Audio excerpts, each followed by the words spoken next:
Liz Sumner, and this is I Always Wanted To, the podcast where I interview people who are doing things that others long to do. What have you always wanted to try?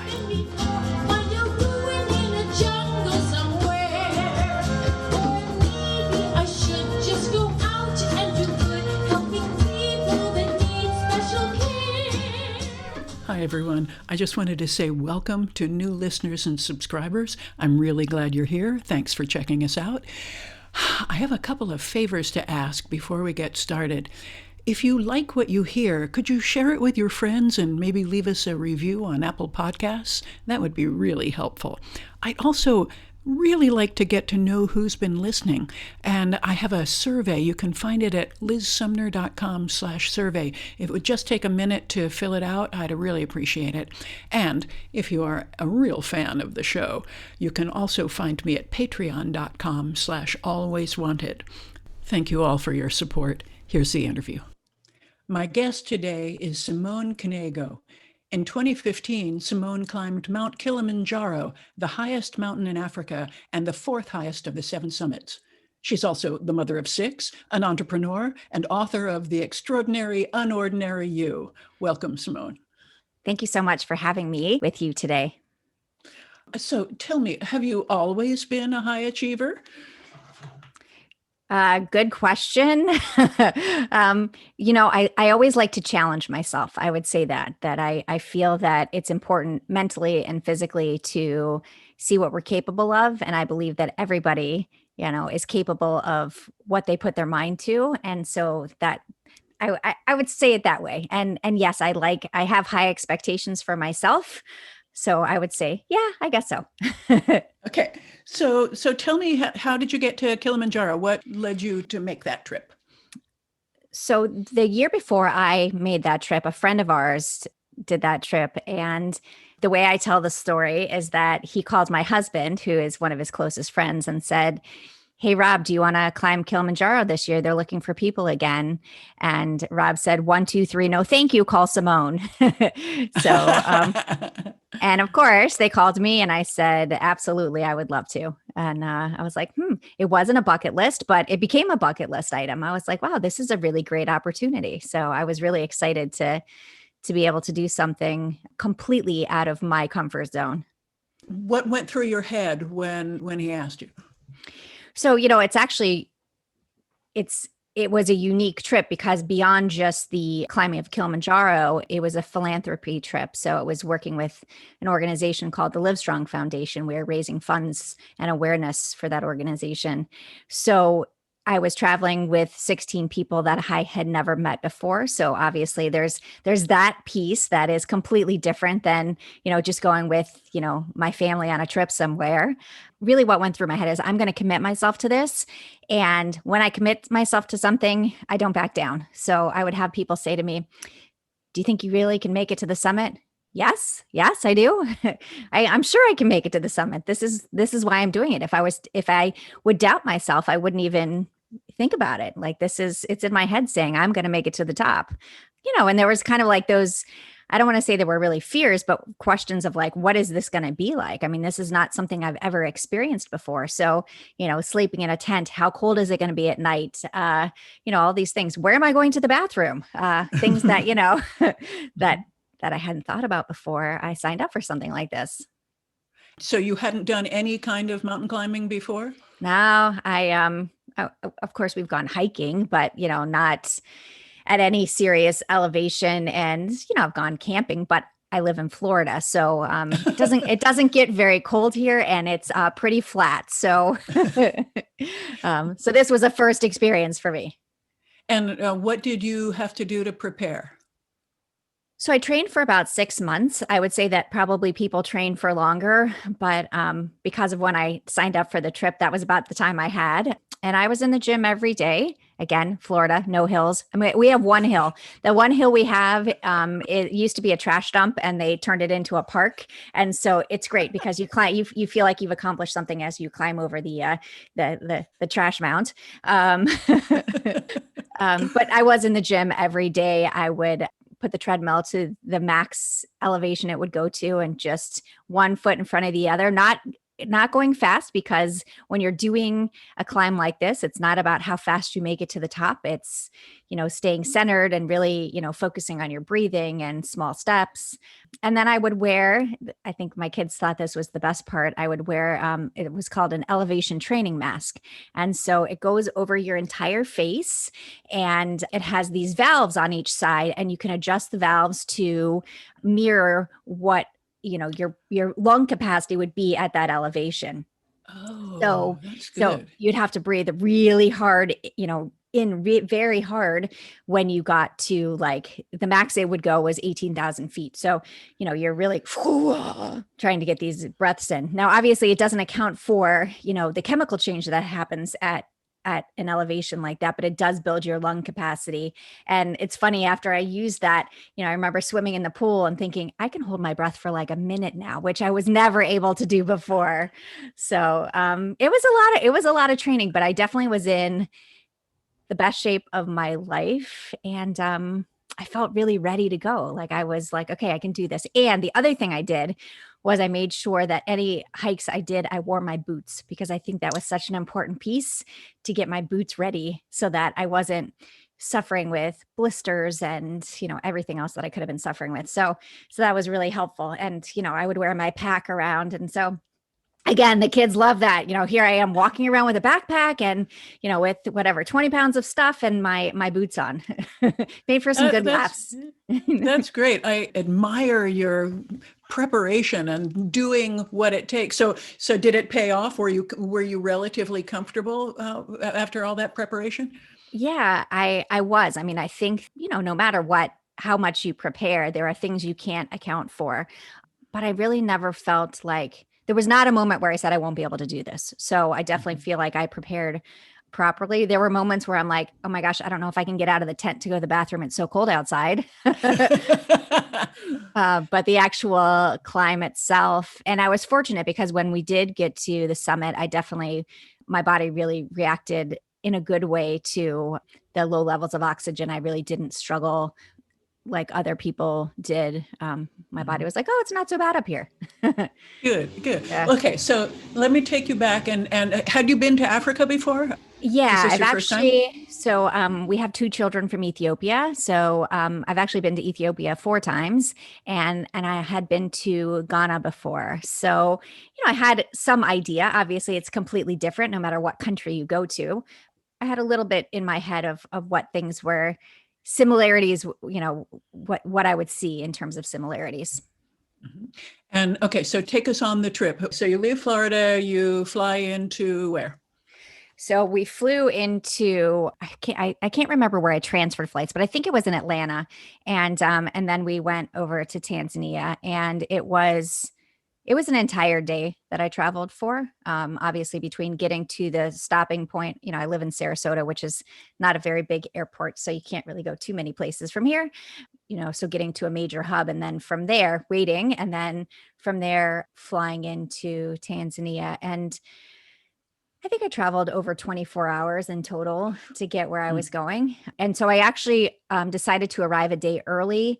A few people from the trip decided to do the same, so that, you have that day to kind of, I'm 48 years old now. I was 42 years old when I did the hike. Some of the people were in their 20s, a little bit different. I kind of needed that day of rest to, prepare myself to get started. And it was the right choice for sure. And did you know any of the other people on the trip? No, they were complete strangers. And I think that's one of the things that made it the most interesting for me and really special, actually. You think that you're traveling with, it's one thing to go on a trip with 16 people and, you're on a bus or whatever, but to actually climb a mountain with 16 strangers where you have to work together as a team and figure out how you're going to move forward, really an amazing leadership challenge. And, I still keep in contact with the majority of the people from the trip, and really, really special moments. But again, you arrive in this situation, and thinking enough, okay, like, I'm doing something I've never done before, and I'm with people that I have no idea, how they even like their coffee, forget how they're going to climb the mountain. So, I know next to nothing about mountain climbing, but is Kilimanjaro, is there a path, or do you have like sheer faces where you have to use the pitons and stuff Yeah. like that, the ropes? It's so the reason that it was a reasonable thing for me to do is it's a hike. So, Okay. I say that I hiked Kilimanjaro. I climbed Kilimanjaro, but I hiked Kilimanjaro. There are places when you're doing the final summit where you're kind of climbing over some boulders, but in general, there are paths and there are different routes to take up. But we took a longer route, which served us really well because some of the shorter routes, if you're not prepared, if you're not acclimatized, it's very hard to get used to that elevation at a quick speed. So it was 5 days up, 2 days down. And I was just looking at it the other day thinking, I know we walked a ton of miles, but the actual route has about 44 miles. But you start before you're walking for quite a bit before you get to the route. So I want to say that my tent mate kept track of it. It was like 60 something miles that we had walked, which you don't realize it because you're a little bit every day, and then you're like, wow, that was pretty extreme. Yeah, I think so. Okay, so tell me about the 5 days. What's it like going up? You said that it was cold. So what was the temperature different at the bottom and gets colder as you rise? Yeah. So one of the most interesting things I think is that you go through all these different climate zones. So you start in the rainforest. So it's very humid and buggy and warm. So our first camp was still in a low area. And so, it's warm, and then the next day you're up in the low alpine area. And then the next day, low alpine to high alpine, and then a high alpine area. And then in the summit, obviously you're going to the glacial zone. So that's a really interesting piece that you're not just in the glacial zone the entire time so you have to have layers and layers and things that come off and go on. And, and it makes it really a really unique piece to it. Is it crowded on the path? Were there lots of other groups? So the time when we went, it was not crowded at all. I'm trying to think. There were a couple of other groups, but in general, we were pretty much, in our own place. Our campgrounds were our own, where we camped. I think the most interesting part is the porters. You carry your pack with what you need for the day, but they carry the tents, the food tents, yeah, and Nice. also like your sleeping bags. There's actually, and I can't remember the exact weight, but I think that the rule is the hikers can only carry 20 pounds in their pack. So, and that's, again, we're trying to maintain the land, right? So if you're carrying tons of stuff, you are more likely to be destroying what you're walking on. So the porters, and they fly by you on the path. They're just like, they like run up the mountain. And it was that was like amazing to see how strong and how agile and then so we would do our piece. We get to the camp. The camp is already set up for us. There's like a food tent, and what was so fun was they bring someone that cooks for you, and they make amazing food, like just in the middle of nowhere. They take the water out of the streams and they have to treat it with iodine. So, you got to get used to that taste. But the food was just truly amazing. You would get there and they'd have popcorn ready for you. And you're like, where am I? This is like a resort. You're not like on the edge of a cliff when you're camping. You're not. It feels like a campground. Yeah, it feels like, again, because the way they set up the tents, you really feel like you are at a campground. They do have camping, like they have sites specifically where you can set up your tent. And so included in that site, there's something that they call a long drop, which is the bathroom while hiking. So basically it's a long drop off the side of the cliff. So you have to like position yourself appropriately to go to the bathroom through a hole in the wood floor. And the thing's not going to fall off the side of the mountain. You don't have to worry about that. But it's just a very interesting, again, a unique piece of the trip was learning how to go to the bathroom as you're you know, forget summiting the mountain, learning how to go to the bathroom was a big deal. But yeah, I would say the only part where things were the night before you summit, we stayed the camp right at the base of Kilimanjaro, where you're at about 15,000 feet. And it's very windy there because now you're, in the high alpine area. There's nothing, there's no trees left. And so you get up really early to make the final summit, and you can't see. I mean, you have your flashlight, you have your headlamp, but you're just basically one foot in front of the other, following the person in front of you. And so some of those trails were actually quite skinny, and we didn't really realize that until the next morning once the sun came up and we were coming back down, because that's when you can see everything. I don't think it's a concern where people have, I honestly don't know if people have fallen before, but you have really good guides and they just show you where to go and how to do it. But it was interesting coming back down and seeing, oh, I went through that. Wow. Okay.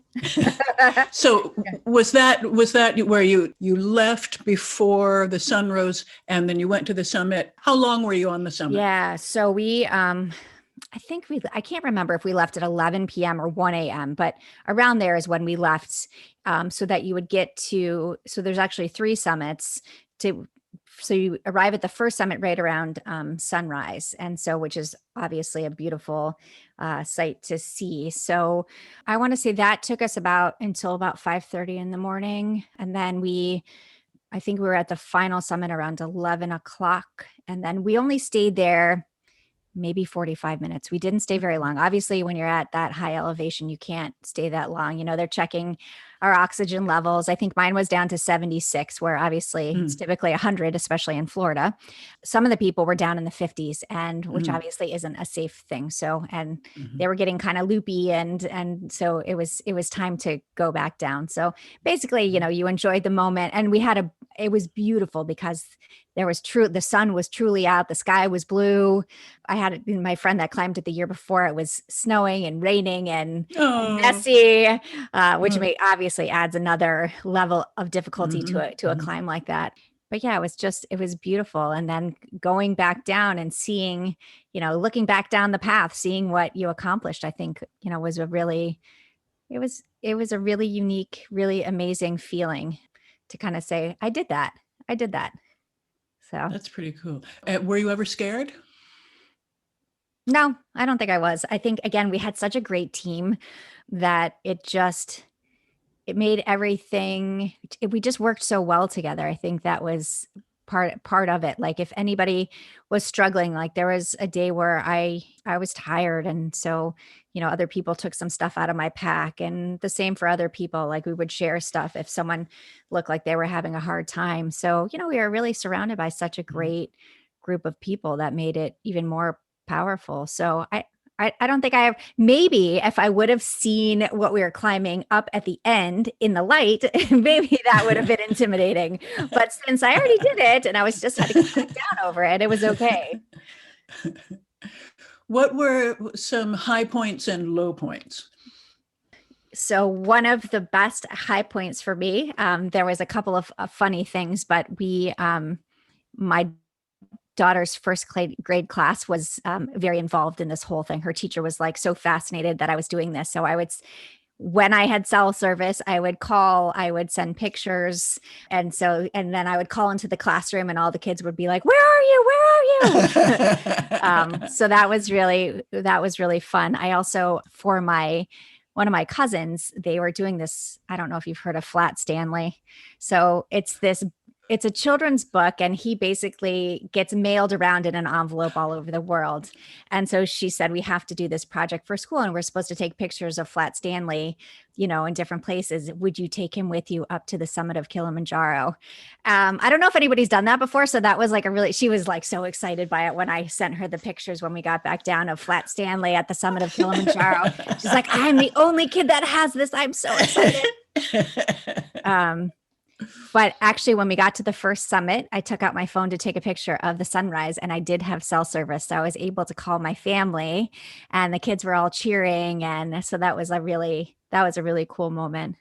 And there was a lot of high points. I mean, just again, meeting these people, my tent mate is a breast cancer survivor. Mm-hmm.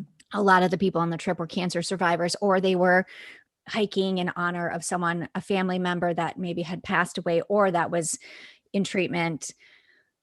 So the energy was just so, it was just, everything was so positive, that was just, that piece I think that was definitely a high point in seeing how you can accomplish something with complete strangers, really, really looking at leadership in a different light and how important it is to work together as a team, no matter what you're doing. There weren't too many low points. I mean, I struggled with sleep. I got sick from the water. There were 3 days where I was struggling, but again, psyching yourself up to have to get out of the tent in the middle of the night to go to the bathroom. That was a little tough. It's funny, like the things that I thought were difficult.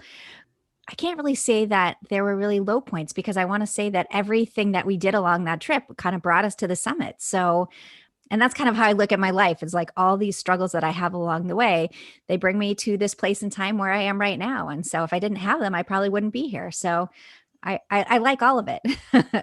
Okay, so if somebody was very intrigued by the idea of Kilimanjaro because of its size and accessibility and various things like that, what resources would you recommend to someone who's interested? Yeah, so there's so many organizations that do this climb. If you just research it, I would say if you have the time, do the longer route. It was the wrong guy route that we did. And again, it's a week. It can be 7 or 8 days, but the chance of summiting is much greater. There's shorter routes, but again, your body has a hard time getting used to the elevation. So, and you get to enjoy the beauty. Like you get to spend the time really seeing what this area is like and going through all the different climate zones, which is truly amazing.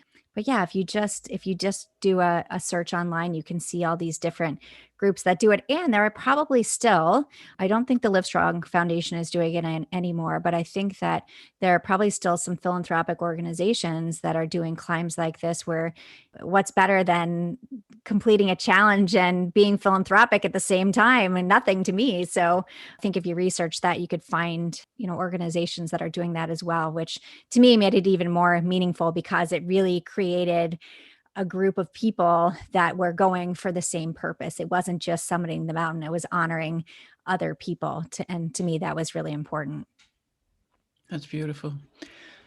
So you're now coaching leadership, am I correct? So I'm actually not coaching, but I am, because I wrote this book. I do motivational speaking. That's really my focus right now. I've had that question before, and I don't think I'm at that point yet, but we'll see what happens in the future.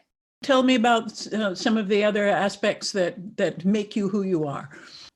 I think, one of the biggest things is, being a mom of 6 kids. We adopted our youngest 3. We have a son from South Korea and 2 children from Ethiopia and 3 children that look like me. I think that I learn new things every day. And I really believe, I think I struggled for a long time understanding my value. I think we all do. I think that's kind of part of life, right? We always want to be something that we're not. And I realized that I am exactly where I'm supposed to be. And so I'm a big believer in that you don't need to change yourself. You need to change the way you see yourself. And I think that's serving me really well. I think it's serving my children really well. And, that's really, really my focus. It's the message of my book. It's the message of my life, and understanding that the little things you do every day, you don't have to be the celebrity on stage to change the world. It's the little things you do every day. It's conversations like this that really do impact people. And I think it's so important to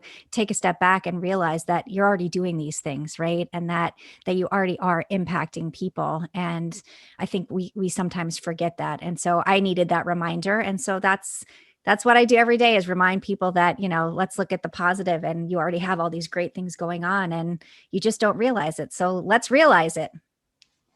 That's wonderful. Well said. So what's your next big challenge? So right now I don't have a challenge in place, which isn't like me, but again, we're kind of going through probably the biggest challenge of our lives, right? With the pandemic. So, it's something to discuss in the future. It was funny when I got back from this, my kids were like, okay, what's the next mountain? And then not too long after I was back, there was the earthquake at Everest. And then the kids were like, maybe not a next mountain. But I'm thinking about it. So right now I'm really focused on, getting my message out, talking to people, and really trying to share positivity and happiness, because I feel that, by sharing my stories, and I think that that's a big challenge for me right now, is kind of just trying to make people feel good about themselves, trying to help them realize again what they're capable of. So that's it for right now. And then we'll see. My husband said I actually didn't let my family read the book before I finished it, except for one daughter, because she was very helpful and she could take a step back and not try to change my stories. So my husband, once I finished editing everything and we actually had a physical book, that's when he read it. And he's so funny. He said, I thought that, of course I was going to support you no matter what, because we're married, but I really love the book. Okay, what are you going to write next? So I guess right now I'm collecting stories. I am collecting stories to figure out what I'm writing next. So we'll see. We'll see what happens. If I find a new challenge, I will definitely take it. I love your stories and your attitude. Is there anything you want to say in conclusion? I would just say that when a challenge comes in front of you, take the chance to do it. Believe in yourself. That challenge really changed my life. All of the challenges in my life, my 6 children, all of those things have changed my life. But I think that going with the attitude of I can do this versus I can't, and our family can't means won't. So just really moving forward with I can do this, and believe in yourself. Take the time for yourself. It's important to sometimes be a little selfish, like taking 2 weeks away from my kids to climb a mountain, but it's an important kind of selfish, because that way the people around you are inspired to realize what they're capable of. That's beautiful and perfect for what I want to accomplish with this podcast. So I thank you very much. My thanks to Simone Knego. You can find out more about her in the show notes. I invite everyone to tell me what you've always wanted to try. And please take a moment to fill out a brief survey so I can know who's here. You'll find it at lizsumner.com/survey. I'm Liz Sumner, reminding you to be bold, and thanks for listening.